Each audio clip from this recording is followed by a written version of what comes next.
Good morning, everyone, and thank you for having me come here and talk about one of my favorite topics, which is digital twins.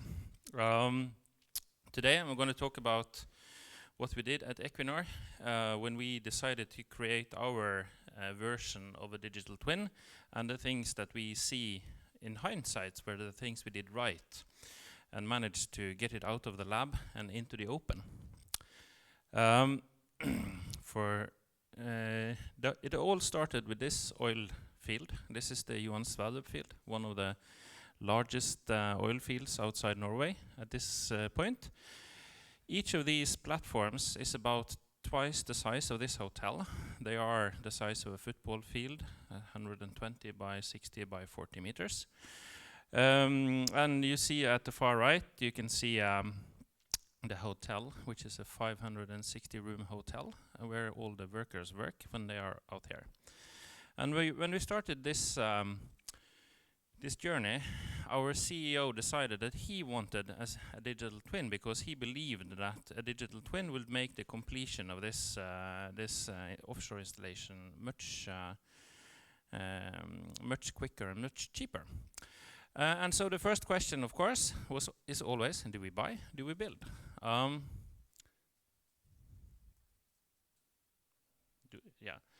If you want to buy, if you want to build, in these days, you always start out with a bunch of open source components, and then you put your custom configurations and custom components on top of it.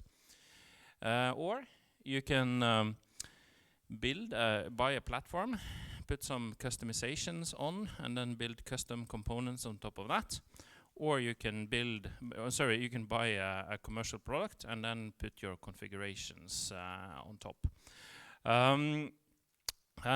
We looked around, found out what was in the market, and so on and so on. But most importantly, we decided that we wanted to have control.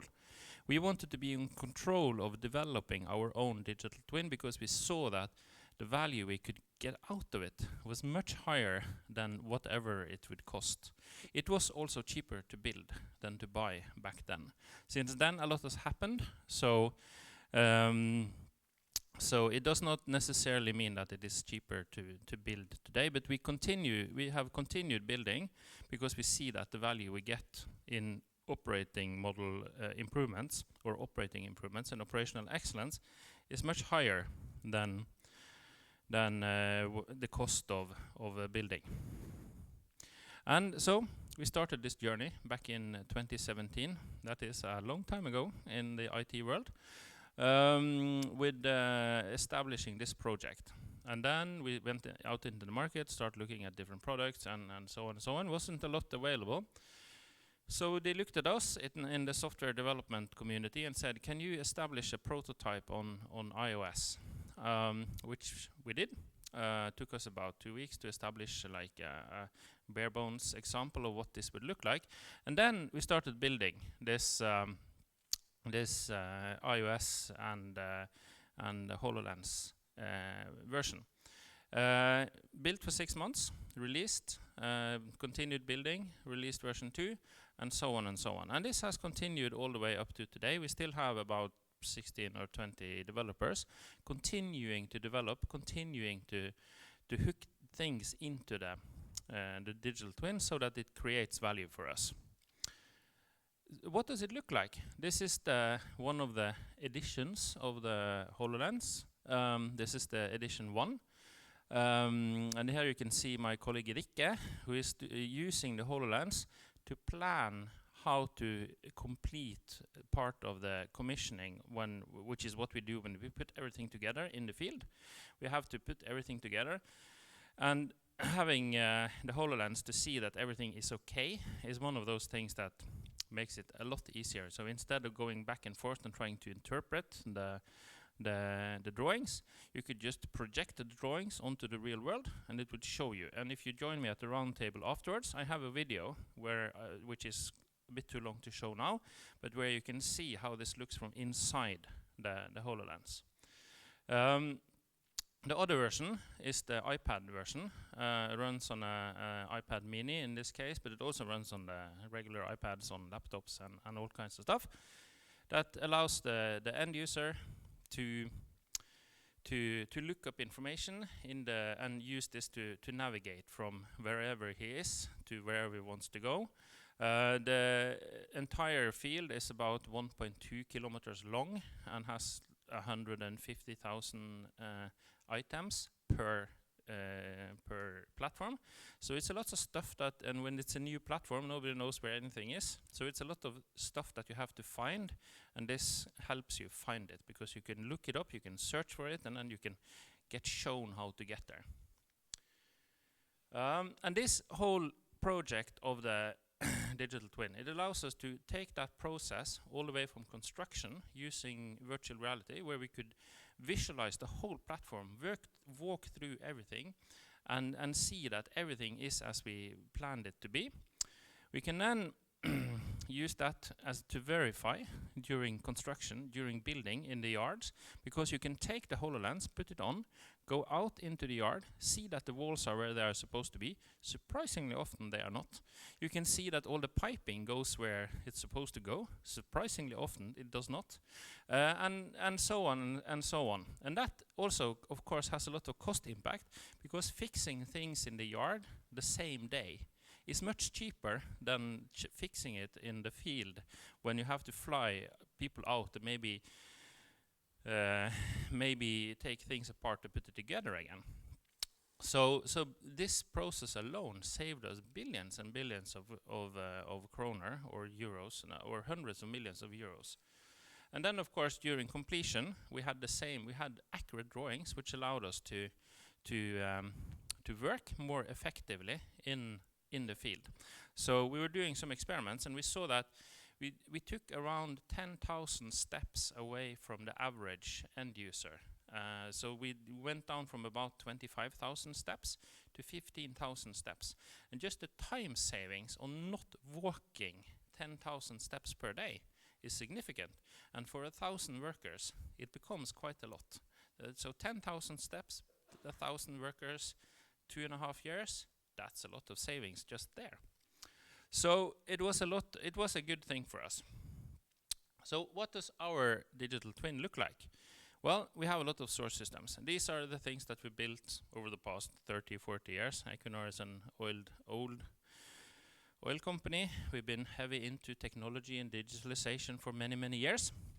So we have a lot of different source systems. It's the industrial control systems that gives us process information. It's the logistics information. It's all the technical drawings. It's all the technical information. And it's all financial information and work orders and all of these things that goes on in a regular plant. On top of that, we built a set of digital twin services. And these are like storage and artificial intelligence and analytics and mapping services and all of these things.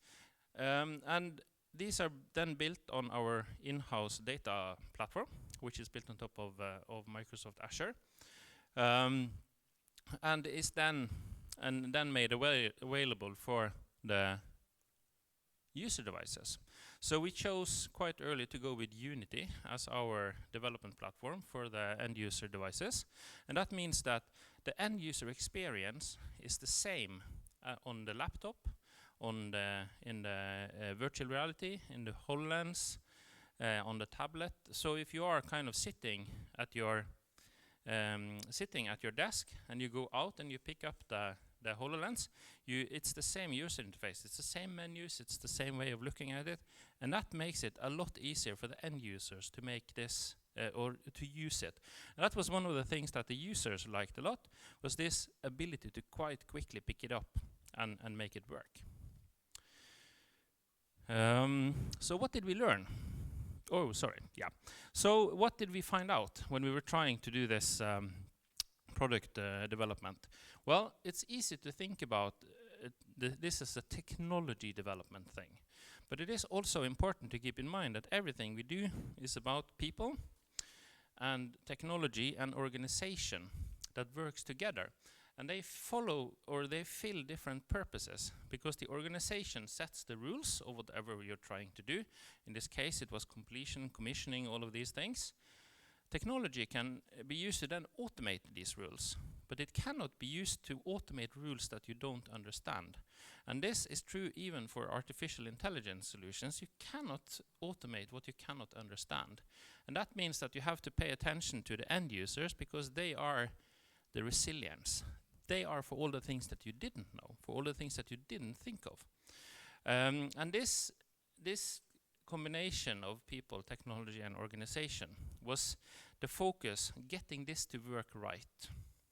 So that was one of the most important learnings to create the value. We had to understand the end user perspective. And how did we do that? Well, we took the development team and we flew them offshore. And this is one of the first time this had ever been done in the Equinor history. So here you can see it looks like a couple of roughnecks, but it's actually our developers, my colleagues that are sitting there. We flew them out, dropped them off, gave them their iPad with the software that they had developed, a list of tasks, and said, see you in 3 hours. And then we leaned back, and after 5 minutes, this doesn't work at all. Because if you have ever used an iPad, you have like multi-touch. Let everybody think, oh, iPad is nice, multi-touch. But how does multi-touch work with gloves? It doesn't work. And you can't take the gloves off, because that's against the HSC rules. So we had to invent a whole new way of using the iPad in the field, because nobody had ever thought about doing this before. And how do you do that? You send the developers out in the field, have them experience it. Then when they come back to the labs or to the office, then they know what they have to develop for. And it's not like we don't have weather in Trondheim, so you can test in Trondheim where I live. We have enough rain, enough wind to test for it. But still, getting them out there, putting them in the spot, that was really useful. Also, this is our test responsible, or our test manager. She is about this size, weighs about 50 kilos. And she'd been testing this, and really like in the office, oh yeah, works nicely. This corner here, gale force winds, 23 meters per second, 2 degrees, light snow, totally different experience. So every time she almost got the HoloLens configured and ready to use, there was a wind burst coming in and just taking her over, and we had to start again. So we had to totally rethink the way that we thought about calibrating the HoloLens for use in the field. So, and that of course meant that when the users got there, they had something that actually worked. They had an iPad that worked, they had a user experience on the iPad that worked, they had a user experience on the HoloLens that worked. And then we did the most important thing, and that is have the developers talk directly to the end users. So here you can see oh, I forgot her name, but you can see, one of the end users in the middle talking to the development team in the field. This is taken on board the setup at the corner on floor 110 in the riser quarter. And you can see the end users, the safety delegates. The one in the green helmet is the safety delegate, has to understand this for risk purposes, and the developers talking about what do we need. And this, because we thought we understood what the end users wanted, but it was not what they wanted, that we had thought of building. So we had to spend a lot of time making sure that we actually built what they needed. And that enabled us, this whole, and I'm not saying this is only due to the digital twin, but all of the things that we did right enabled us to start the plant 3 months before planned planned startup. And 3 months of oil production at 600,000 barrels a day and $120 per barrel. That is quite a lot of money, even for an oil company like ours. Then, the most important thing, maybe, is that software is an infinite game. You're never quite done with your software. So as you learn more, as you continue to develop your business, as you continue to develop the end users, then you have to continue to develop the software. The software has to match what the users are expecting. And that's why we're continuously developing our digital twin and seeing that it continues to create value for us now that we have deployed it across, I think, 35 assets, both onshore and offshore in Norway. So that was my presentation, and then if you join me for the roundtable, I can show you more.